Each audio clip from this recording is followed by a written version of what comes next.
At Mondelēz, we have some incredible brands like Cadbury, Oreos, Ritz.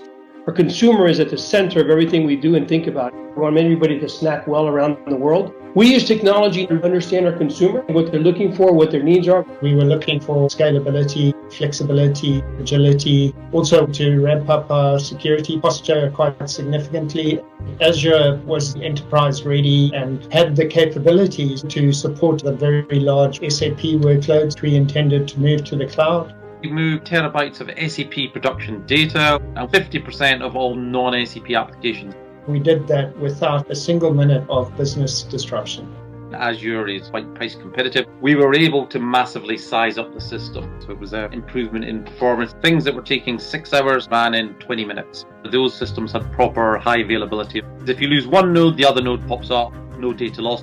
It's been a significant improvement in our disaster recovery. We've got better performance, better security, better innovation tracks. Azure is bedrock and foundational. Without data, you can't have good machine learning, and you can't have good AI. You need to understand all the different behaviors, the different demands of your customers, and through AI, we've been able to start getting those insights now. We've been leveraging high-performance compute to do very sophisticated modeling, often reducing cycle times from weeks to days, in some cases hours. It allows us to bring products to market much more quickly and efficiently. The consumer is going to be able to find the product that delights them. That's what's really going to make the difference. If they get value and joy out of that experience, that's what Azure does for Mondelēz.